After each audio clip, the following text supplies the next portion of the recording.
Hello and welcome to this next episode of PDA Group's Expert Talk Sales series. My name is Andreas Langer and I'm your host today. We're going to have a discussion today on the topic of objection handling and its implications. My guest today from Wheaton, Illinois, an experienced, passionate B2B Go-to-Market expert who pulls from over 30 years of experience in sales, marketing, demand generation, and customer service to help clients across a range of industries and experience.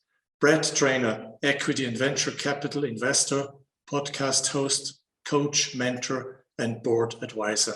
Brett, welcome and thank you for your time today. Andreas, it's my pleasure to be here. Thank you for having me. Now, to everyone listening today, in case you have any questions, please just post a comment under this video and we will try to address that in our conversation.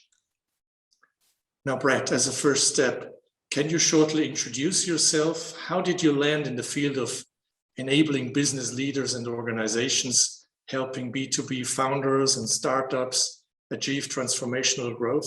How did you become the person you are today? Yeah, just lucky, I guess. No, I think you did a good job of the introduction, but yeah, 30 years in the B2B space. Almost all in the go-to-market area. And it was kind of by accident how I got involved with it. But, throughout my career, as you've mentioned, I've been in each of the areas, run each of the areas, kind of split my time between startups and enterprise organizations. And I guess my claim to fame is what gives me maybe a slightly different perspective is I worked for the same chief revenue officer or SVP of sales, different title, different organizations at 4 different companies. So every time he ended up at a company, I was usually his first hire. And what he would do is basically hire me into what open position they had. So it wasn't always into sales. So within that, I had responsibility for running a sales team, sales operation, et cetera. And then the last 5 years, it's been more in the area of management consulting and then ultimately transitioning to helping and taking that 30 years of experience and helping, smaller B2B companies, startups, and small businesses, grow their business. Wow, thanks. Very impressive, certainly, and a lot of experience to bring into our discussion today. Thank you, Brett. So today's topic is objection handling and its implications in customer interactions. For a start, Brett, can you give us a short definition in your own words? What is objection handling exactly? Yeah, I think to get there, the definition of objection, right? Why is the customer objecting? And what I typically find, and I don't know if it's a textbook definition of it, is the customer or the prospect just doesn't see the value of your solution or your product or your ability to solve their problem. And so the objections come multiple ways, but mostly just in, you probably see it all the time in price, right? Too expensive, or the timing's not right, or it doesn't work within the organization. So I think it's really starts up front where the customer's not understanding the value. And then this is their way of deflecting or objecting to, not doing the deal. Mm-hmm. Yeah. So what do you think? What is the reason? Why does this happen? Why do we get these kind of objections in sales conversations? Yeah, I think a lot of the time it starts with clearly articulating, what your value is, right? My super simple approach to this is, hey, you have a problem, and we have a solution to that problem. And to solve that problem, 1, this is how we do it. And 2, this is what it's going to cost to solve that problem. And if there's a disconnect up front, either through the digital messaging or their first conversations, or they're looking at your solution and it doesn't match, right, the first conversation that you have, you're already at a disadvantage, right? So it's the objections are going to be built in. And I think it's human nature, right, to not 100% agree out of the box. You want to, keep a step back. Does that make sense? Yeah, that absolutely makes sense. And still, we get them. So why is it so important to have a way of properly handling objections from customers? What is the impact on the relationships and on the business results? Yeah, it's a great question. And the way I kind of look at it is, man, listening is your best skill, right? So whatever objection they may have, it may or may not be what their true objection is, right? They use that as a default. It's too expensive. Well, it may not be time. They may not see the value to them as the person or how it's going to help them do their job. Or they may see the risk within the organization, say, man, your solution will really help me, but there's just no way I'm going to get it sold or bought off of within the organization. So I think too often we default to just assuming whatever their objection is actually the root cause of that objection. Mm-hmm. That makes sense. So in your experience, through your own experience, what are the worst reactions to customer objections that you have ever seen? Yeah, it was interesting when I think about this question. The worst is, they can get super irate that, hey, you're not going to discount this. I don't want to do business with you. But the one I find worse is the deal you never close, but they never say no, right? You chase it. I know early in my career, there was a customer that I thought we were a perfect fit for, we could sell, every meeting was a great meeting, right? And there didn't seem to be any objections, could never get them closed. This dragged on 6 months, 9 months, 12 months. And to this day, I'm still convinced that my solution would have been right for what they were doing, but it just never closed the deal. And I think that's where we get caught up sometimes and spend a lot of time and energy in those deals that are just never going to close. The old expression, get to know quickly. I'm not necessarily a huge fan of that, but at some point you got to draw the line in the sand, because there's only so many hours a day and so many different prospects you can get to. But I think that's the biggest objection, when they don't verbally tell you what it is, but they never sign. I don't know if that was the answer to your question, but. Well, so from the perspective of the salesperson, of the sales executive, you could say this: it's ignorance. It's basically ignoring or not figuring out, for whatever reason, what is behind it, right? Do I understand that correctly? Oh, I think so. Yeah. And not really why they don't want to do it, right? Because I think if you look back, again, going to that simple definition, what's the problem they have and how are you solving it? And where I think what I learned over time is, does the customer, the prospect, view this as a need to solve problem, or is this a nice to solve problem? And I think those delayed sales cycles end up when the customer sees it as a nice to have versus a need to have.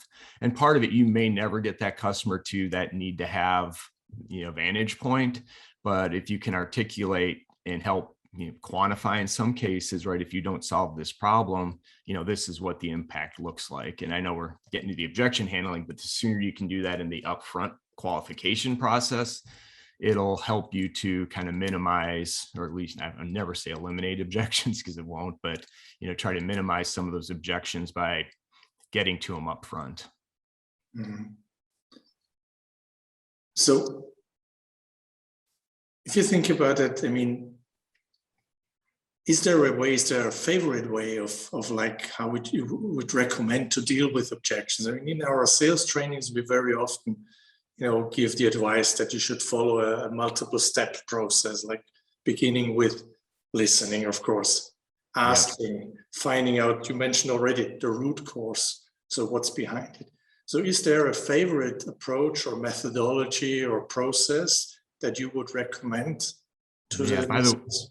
Didn't mean to interrupt you. I really do like your approach and your methodology. I agree 100% with the way you guys coach and teach this. And again, where I've learned over the years is the more I can get in front of those objections before they become objections. So as part of the sales process, if you will, if I know that, 4 out of 10 prospects, either have price or don't understand how to quantify it, it's part of the upfront pitch. And this is how we solve the problem. This is the benefit to you solving this problem, and try to eliminate the objections before they actually get there. Impossible to do. But I think over time, so I guess my 2 big recommendations to that is really know your customer and their industry really well. I know it's hard on smaller deals that you can't spend a ton of time, but the best salespeople I've worked with the customer or prospect views them as subject matter experts, right? They know their business as well as the customer does, and they understand how to solve that problem that they're having. So I think the more you develop that relationship and more of a advisor or expert to help them with that problem, it starts to minimize the number of those objections. You become more of a partner than you are a salesperson. So I think the more long-winded answer, you move away from the customer viewing you as a salesperson and more of that advisor type of a role, and the knowledge you have of their industry, it's going to start to eliminate some of those objections because you already know what they are before you even have the conversation. Okay, so I think you partially already answered this question, but is there a way of avoiding objections? Does it make sense at all? Is it possible at all? I don't think it's possible, but again, I think if the 80-20 rule, if you know what 80% of those objections or 20% of those objections driving 80% of the volume of them, have that answer, right? Or weave it into your story up front so you can avoid what those objections are. And interestingly, what I found, and you probably see the same thing, that 80% of the objection isn't necessarily a competitive objection, it's a do nothing objection. And we lose more deals to companies, prospects not doing anything versus going with a competitive solution. And I think, again, knowledge is power. So understanding why they're not going to do anything means they didn't really see or how easy or how effective your solution can be in helping them solve that problem. So I think short answer, no, you'll never eliminate it. But I think you can become much more effective and minimize the number of objections that actually derail your potential deals. No, indeed, that is certainly what we also see a lot in the organizations that we are training and coaching, that the no deal or not making a decision is the biggest competitor of all. Yeah, 100% right. Now, looking at another perspective on the whole thing, like this is a very personal thing, a conversation, and you mentioned already people get sometimes really irate and very emotional. So how can we avoid feeling personally attacked by customers' objections? Yeah, it's a great question. It took me a number of years to actually, get through that process. As I kind of mentioned, I started as running sales, demand gen function, but then spending the last 5 years actually selling. It gave me a whole different appreciation, right? You can do the textbook work and understand the process and methodologies, but until you're actually in the hand-to-hand combat, if you will, with sales, to really understand how to do that. I think one of the biggest things I feel, it's not personal, even though we want to make it a relationship with the prospect or the person that we're selling to.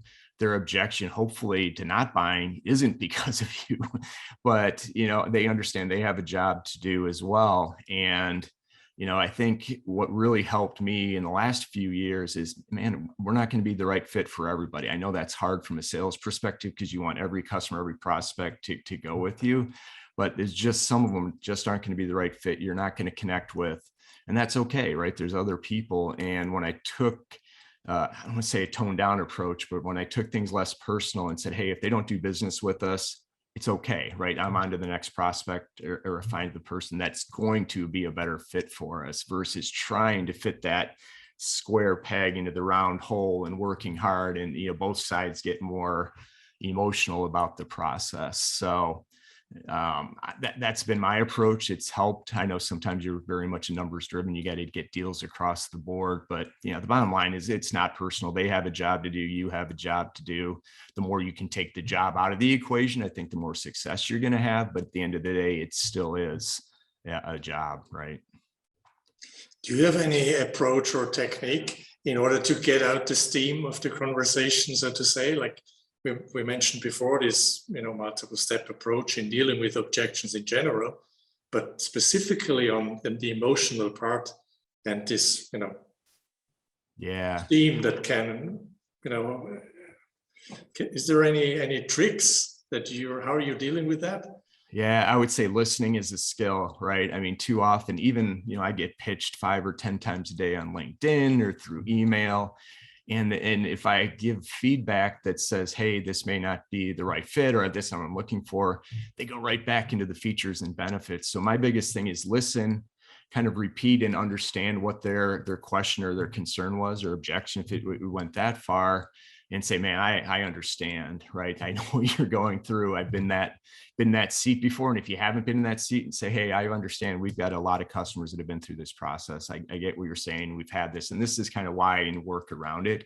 So I think empathy, I'm still not 100% sure you can teach or train empathy either. I think you have it or not, but whatever empathy you do have is critical in getting through those objections. You can't be adversarial. It's got to be, hey, I understand what you're saying. I know where you're coming from, and then try to pivot the conversation back into, how it's helped others or solved others, or how you see it solving their problem, but acknowledge their concern. Don't dismiss it, I think is one of the biggest tips. And one of the biggest mistakes I think younger sales reps make is just trying to counter that objective with other facts, right? No, just listen to them, hear them out, let them know they've been heard, and then try to steer the conversation back that way.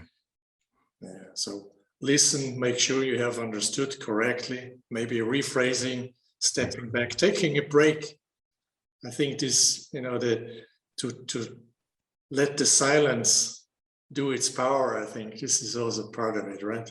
Yeah. And I think what you had mentioned, don't take it personally, right? It's all part of the process. And I like the modern day sales process better than maybe 10 years ago. I know you've been in this space for a while, right? We used to do high pressured sales and time specific. And I know we can still use scarcity and some other reason to help close deals.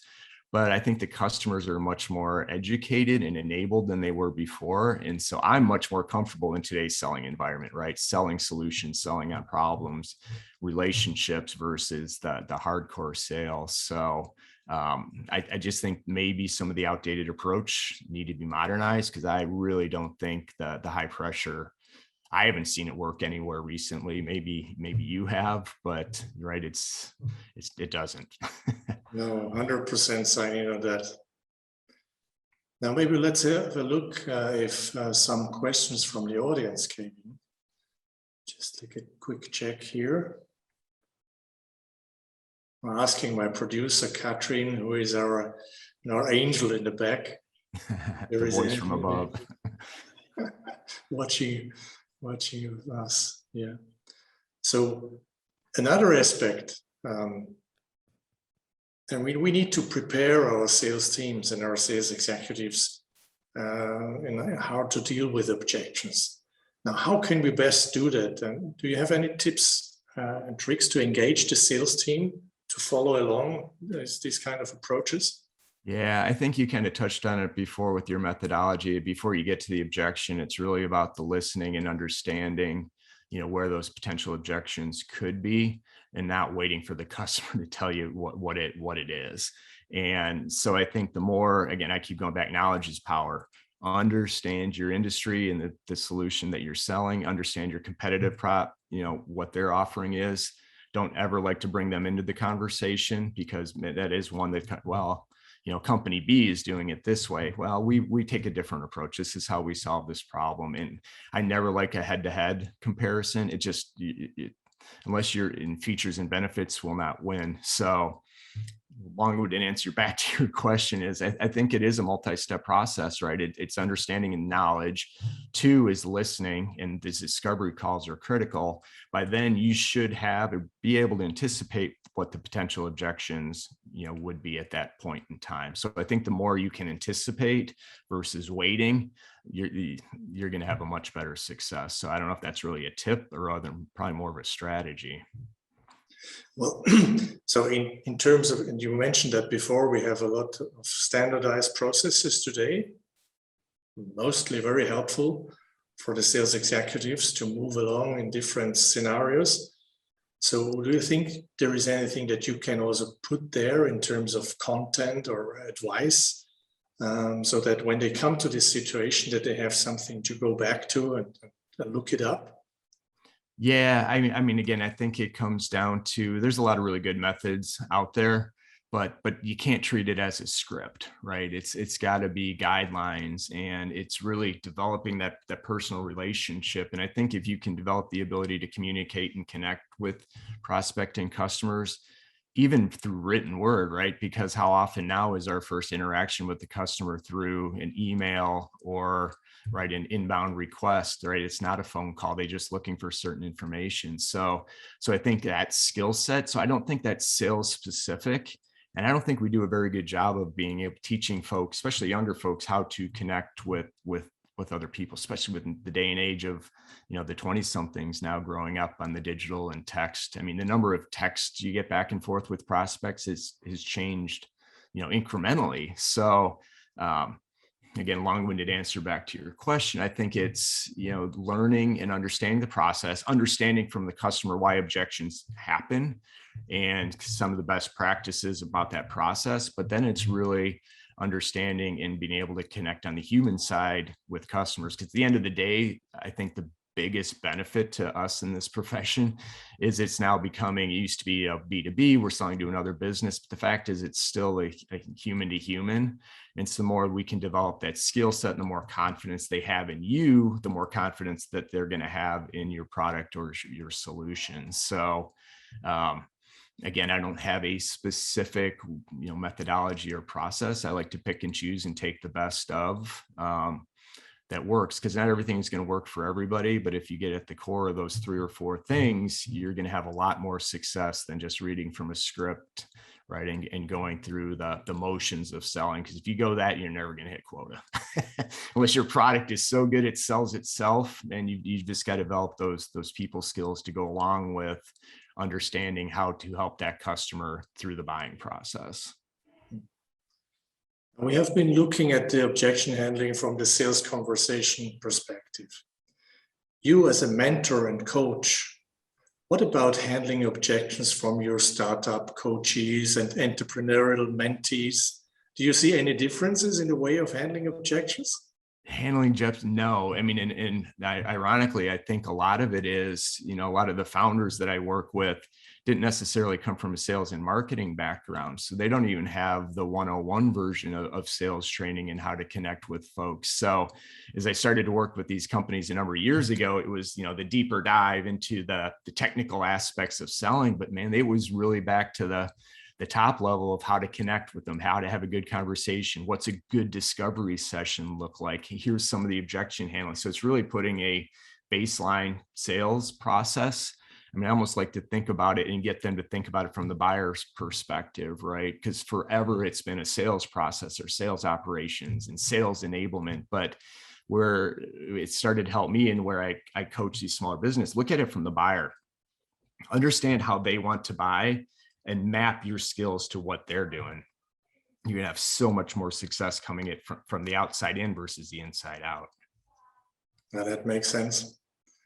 We're already getting towards the end of our conversation today. So what is the one thing that every salesperson listening today can immediately do to improve their handling of customer objections? Yeah, I thought about this because I know you guys asked this question. And the one thing, we've touched on a lot of it, but I would recommend one book. And I don't know if you guys are familiar with it. He was actually a guest on one of my podcast episodes. His name's David Primer, and he wrote the book, Sell the Way You Buy, right? So he took and this is really a scientific approach. This isn't a sales methodology. I thought it was super interesting because he goes inside the mind of the buyer and then helps translate. He's got sections on objection handling. He's got it on discovery sessions. And I just thought it was a really interesting look to say, hey, what have I learned as a sales professional, from sales training methodologies, et cetera. And now what does that look like with the science and kind of marrying those two? I think I would highly recommend it. No, I'm not a paid affiliate of his, but I just found the book fascinating because it broke it down outside of what we're typically taught, if that makes sense. That absolutely makes sense. And I think this shift to look at the whole process and the customer journey from the buyer's perspective is one of the big things or the big changes in the last 15 or more years that we experienced. And I think it worked well for us and for the sales community to get more of this customer view on things. I mean, we say for a long time that walk in your customer's shoes, but to actually look at things from the customer's perspective is always very healthy, I think. Yeah, it's so helpful. And one of the things, we're all going to be called sales reps, but I've worked with a couple of smaller companies where just the title change from sales to concierge or business, it's customer concierge, helping them through the buying process. They improve their sales by like 15%. So I'm not saying everybody run out and change your title, But I think if you can get the customer to perceive you, again, what we talked about as that subject matter expert, it's going to help you, knock down some of those internal blocks already before you even get started with those customers. So I know it took us a little bit off topic on a rant there, but 100% agree with you. Start from the buyer and you can't go wrong. Okay, thank you very much for these insights. Is there anything on the topic of objection handling we have not covered so far? I don't think so. My approach is always be learning, right? I think I learn something new every day going through these processes, and it's going to keep changing, right? As buyer demands and preferences change, you're going to have to align with them. And, I think one of the areas too, that we didn't touch on that, is pay attention to is, in the B2B space, you're not just selling to one person. Like direct to consumer, there's one buyer, usually maybe an influencer, but in the B2B, you've got the sales, or you got the user, you got the buyer, and then you got the approver in many, many cases. And so you can't have three different stories for those three, but as you go into your objection handling, understanding the objections may be very different for those three. And again, it's more preparation than it is how do I react to it? There's going to be times when you have to react, but I think the more preparation, the better off you can be. And I think that was one of the lessons I learned later is you've got multiple people that you're telling this story to, and anticipate not just one, because you get the user, fantastic. But if you can't convince the CFO and or the manager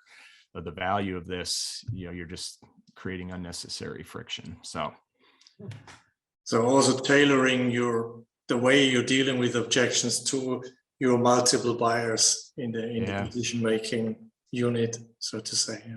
That's as we kind of joked before we started, right? The beauty and the curse of the B2B sales is it's very nuanced and it's not a one size fits all. And I think that's where you've probably seen the successful sales reps are the ones that can adapt and, learn, right? So I don't know. I think we're headed for some exciting times, and I think it's going to create a lot of opportunities for folks. It's just, stay current is my advice. So that's the second one. Yeah. Never stop learning, right? 100%. Yeah, exactly. Now, if our listeners want to connect with you, what is the best way to contact you? Yeah, I'm really active on LinkedIn. So just Brett Trainor on LinkedIn is BRETT. TRAINOR, not in ERs. And then on my website, I've got a lot of content. You can find, links to the podcast, and that's again, just bretttrainor.com. So reach out. I'm always happy to connect with folks and answer any questions. And like I said, I'm passionate about this topic. So no dumb questions. Just feel free to reach out and connect. I'm happy to have a conversation. Excellent. I can just confirm lots of great stuff on your website. I looked through it. I've not seen everything yet, but I will continue watching out. I appreciate that. Well, Brett, thank you so much for your time and for this talk today. Our next PDA Group Expert Talk sales topic in September will be negotiation in general. So stay tuned and look out for our announcements. And in the meantime, please get in touch and connect also with me on LinkedIn or via email. I'm happy to discuss any sales-related questions with you. My email, andreas.langer@pdagroup.net. And please also visit our website. Also lots of interesting stuff there, including spotcasts and things like that. So www.pdagroup.net.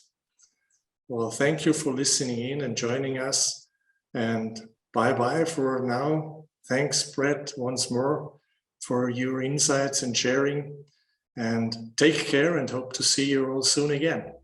My pleasure. Bye-bye. Thanks, everybody.